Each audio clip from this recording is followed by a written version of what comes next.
Okay, welcome back, everybody, to the Running It Back Network's recap of the Tour de France stages daily. We're on stage 5 today, a very telling stage 5 individual time trial. But before we get to that, I want to thank all the new subscribers to the channel. We had our best show last episode as far as viewership goes. So we got some new eyeballs on the show, new faces, new everything to the channel. Remember, I am your host, Patrick Ramirez. This is my channel. This is my show.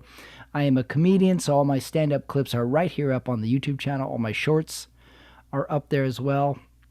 And this very show, the Running It Back channel on YouTube's recap of the Tour de France. I'm going to be with you every day. I have not missed a day.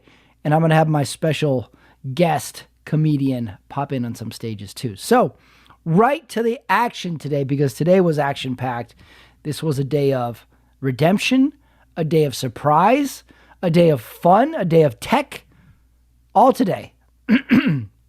So let's talk about it. Let's do what we do every stage. Let's start with headlines, everyone. I got 2 headlines today. Remco TTs his way back into the race. And the second headline is Jonas Vingegaard. What happened? Wow, was that a bad day from Jonas today? Let's start with the first headline. Remco Evenepoel TTs his way back into the race. He wins the race. He beats second place Tadej Pogačar by 16 seconds. He is now in second place overall, 42 seconds behind race leader Tadej Pogačar for the overall.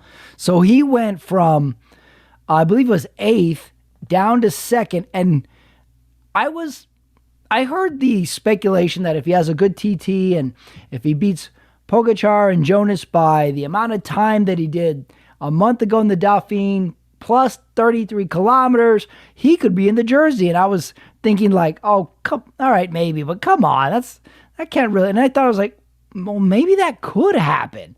Maybe that's not so ridiculous. Maybe that's not a conspiracy theory. And I almost convinced myself of it by the start of today's race. He didn't quite get the jersey, but he really threw down an effort today. 33 kilometers flat. He was riding, I think, a 62th chain ring today, too. Unbelievable. And, of course, he's just the most aerodynamic person in the peloton. He's tiny. He's got the little visor cut out in his helmet, which I still haven't heard an explanation of what that is actually for or benefiting. Whatever it was, it benefited him today because he was flying. He was flying from the start, and the amount of pressure he had on him today, and he pulled it off. Impressive. And let's talk about, just for a second, Remco's hot wife. Wow. Man, does he have a hot wife congratulating him as he does his cool down after the stage. No one talks about hot wife motivation. We need to discuss that. That was pretty good. By the way, if you win the TT against Pogačar and all the other A-lists, maybe you should have a hot wife. All right. Maybe I should start a whole new channel series called Riders' Hot Wives. Talk about that for about 47 minutes. Anyway, Remco's back. This was the stage he needed. Yeah, the team needed it, Soudal and all, but I think Remco needed this the most. And, of course, I can't help but speculate. He's out of the jersey by 42 seconds. And how much time did he lose on that crosswindy stage that he fell asleep on? I think he lost 39 seconds. So he would have been right there. Wow. What a stage. Second headline, Jonas Vingegaard, what happened? What indeed happened? And if you think about it, this was the first time we've ever seen Jonas have a bad day in the Tour. He's never had a bad day like this before because he was behind from the start. He said he didn't have a bad day, or he said he had a bad day. He said he didn't have the legs. He was struggling. Forget about the huge effort he made yesterday to get on Pogačar's wheel during that vicious attack.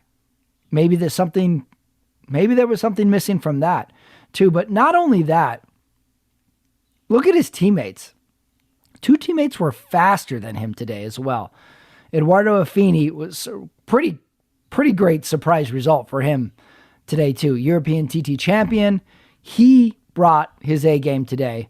Not to mention Jorgensen brought a really good TT today as well. So Jonas, in the big picture, if we're still thinking Jonas is going to be 1 and 2 with Pogačar, he lost a minute 13 to Pogačar today. That's big loss for Jonas specifically today. It's funny, I haven't heard really any talk about Pogačar losing this TT. It seems the headline is Remco and what happened to Jonas. Maybe it's a good thing he only lost by 16 seconds. Do we realistically think Remco is going to challenge Pogačar in the mountains? So the fact that he lost his time trial by just a handful of seconds, not a big deal. I don't think that's going to factor in. I don't think there's a lot of disappointment in Pogačar today for getting second place. So that being said, interesting day for Jonas, but not the team. The team is still really strong. I mean, we saw what Jorgensen did. We saw what Affini did. We still haven't seen Wout bring the big legs yet. So there's that. I would have been curious to see what Ghana would have done on a course like this, if he would have got the win, or if so, where he would have placed. So the GC's gotten shaken up all over again. Van der Poel today, too, knew he was going to lose a jersey, tried hard, but just did not have it. I mean, he doesn't have TT legs, and this is a little bit of how spoiled we are as fans, because we've gotten so accustomed to these great riders being good at everything, where now we watch Van der Poel and we're like, what the hell, Van der Poel? You're not good at TTs? Why aren't you good at TTs? You should be good at everything. Remco can do TTs. He can do classics. He can do uphill. Jonas is sprinting. Pogačar's winning Tour of Flanders. Why aren't you winning TTs, Van der Poel? Go work on that. Go improve. Van der Poel, what a race leader, though. Did the jersey good. Honored the jersey. Those were headlines. Let's move on to the USA report. Here's how the USA stacked up today. Matteo Jorgensen was the highest placed at 11th, a minute 18 back from Remco. Nielsen Palace, 73rd, 4 minutes. Will Barta, 98th, 4.5 minutes. Quinn Simmons, which I think he stayed in the aero bars and pedaled as slow as possible, 145th, 5 minutes back. And Sepp Kuss, 147th, 5 minutes, 6 seconds back. So what does that tell me? It tells me that Jorgensen is riding for GC. He's a co-leader. Nielsen Palace, I think, is looking for a stage opportunity. Will Barta, I think, is looking for experience, and he'll help out his team when needed. Quinn Simmons. Tomorrow may be a day for Quinn Simmons. He soft-pedaled this TT on purpose. Tomorrow, which I have the stage we're going to discuss at the end of the show, tomorrow may be a day for him. Sepp Kuss doesn't really care about TTs. He's just going to be a helper in the mountains. 147, 5 minutes, 6.8. Which I like Sepp Kuss losing time early. Lose all the time you want, Sepp Kuss, until we get to the mountains. Visma, even they had Jonas had a bad day today. I think they're putting together a really good team strategy here. So that's the USA report. Quinn Simmons finally got some good camera time before the race. The hair is out of control. It's almost pro wrestler level. So USA, maybe something's cooking. Let's hope. Next segment of the show. Winners and losers. Winners on the day.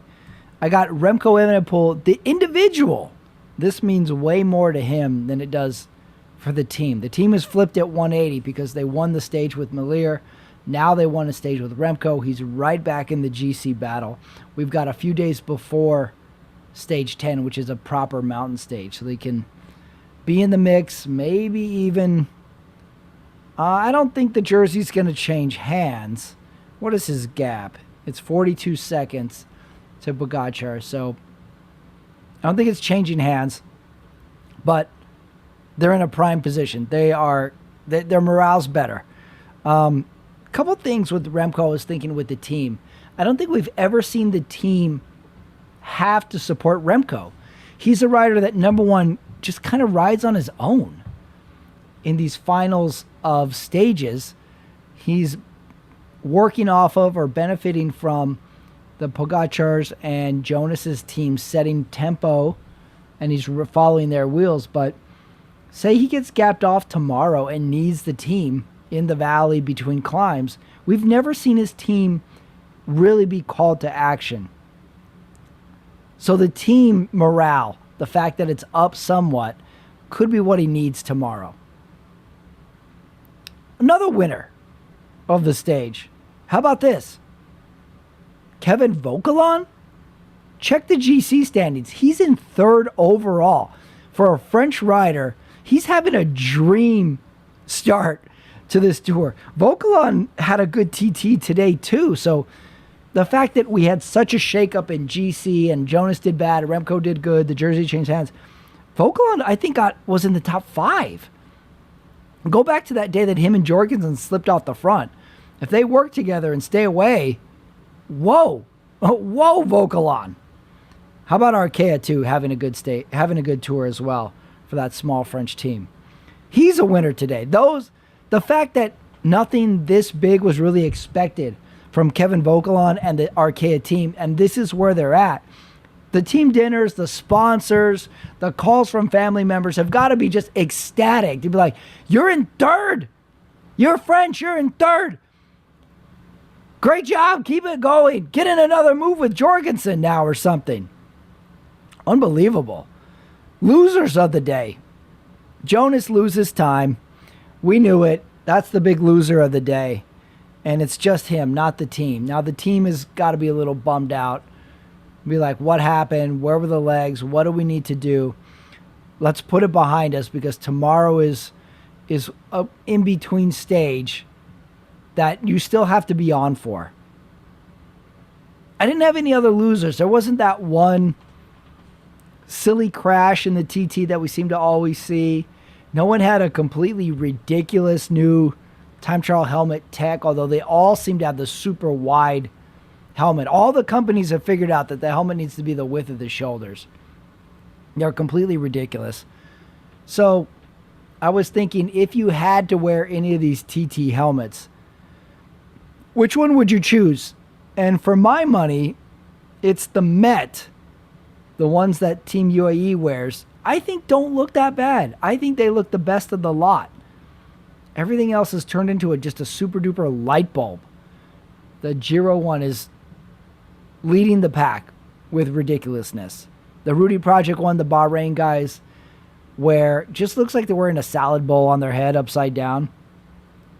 Remco's is nuts. He's cutting out just this of his visor, and he doesn't have sunglasses on in there. Can't figure that one out. He's wearing what looks like a cardboard box on his head.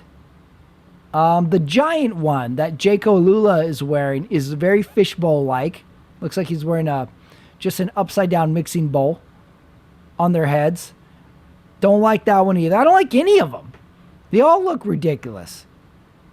It's tough days for our TT helmets. And I've said it before, cycling, tread lightly with this time trial tech, because we do not want to become triathlon. We can't do it. We have to fight. Triathletes are strange people.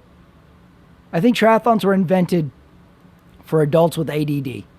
Just as soon as you do one thing, go do another thing. Stay busy. Go swim out there. All right, now go run around in circles. Go ride your bike. Stay busy. Don't stand still. Keep going. Put your shoes on. Go dump some water in your head. Oh, not enough? We'll just make this an Ironman and have you run 100 miles. Keep that in mind. All right, it's time for what I now call the multimedia count for stage 4. I'm going back a stage, and I'm going to address the views on my 3 favorite post-stage podcasts. And in this case, I'm going off of YouTube views. The 3 shows I listen to almost every day to get my tour recaps, to hear insights, to hear points of view, to hear humor, to hear technical, analytical bits. To hear races within the race reports, I go to The Move, I go to the Lanterne Rouge, I go to the Butterfly Effect. Now, a couple details on all these. As far as first to market with their show, as soon as the stage ends, this one is up first, and that goes to the Lanterne Rouge. Second place, The Move, usually goes up about that afternoon. They're saying it comes on right after the stage on Peacock. I haven't actually watched its Peacock version of it, but it usually goes up on YouTube sometime that afternoon. And then lastly, the Butterfly Effect with Chris Horner usually goes up late afternoon, early evening. So it usually goes Lanterne Rouge first, right after the stage, The Move, then the Butterfly Effect. That's the order. Now, when it comes to production value, I'm going to say The Move is number one.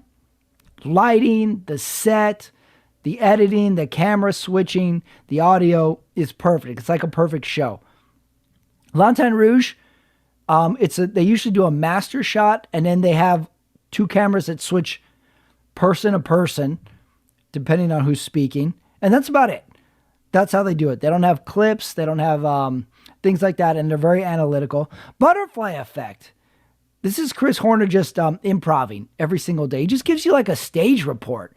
And from what I can figure, it's all off the top of his head. And some clips are inserted there. And it's by and large what I do here. Just recording something off the webcam and just hitting record and saying, go. And let's get your thoughts and takes. All good, all interesting to me.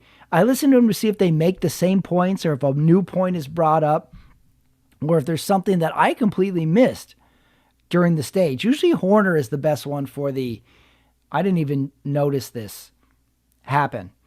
The Move wins the award for, celebrity guests. They got Bradley Wiggins, they had George Hincapie, they had Lance Armstrong. I don't know if you have more tour experience in those minds than those. Unbelievable. And they're branching off and they're adding shows to the Move channel because there's the Johan Brunel, Bradley Wiggins only show that comes on, which I have not listened to yet. I am going to listen to that one. I have not listened to the Outcomes where Spencer Martin and Johan Brunel predict the upcoming stage. So they have 3 shows going. And I'll be honest, they probably could add one more if they really wanted to. But that is, to me, that's the benchmark as far as shows, guests, and former rider insight. I'm going to add a note, though, to the Move, because on the Move, they do a lot of talk about what are the odds for the upcoming riders, because you can bet on riders' finishes and wins. But I thought I'd take a little bet on my own now when it comes to the Move, because the Move is notorious for having a lot of ad reads during their show. So I took a timer count of when the actual show starts, when the ads finish on the Move. So what do you think the over-under was today for when the show actually started? And I'm going to tell you to get you started. The actual show, the actual content of the Move podcast started after the ads ran and began at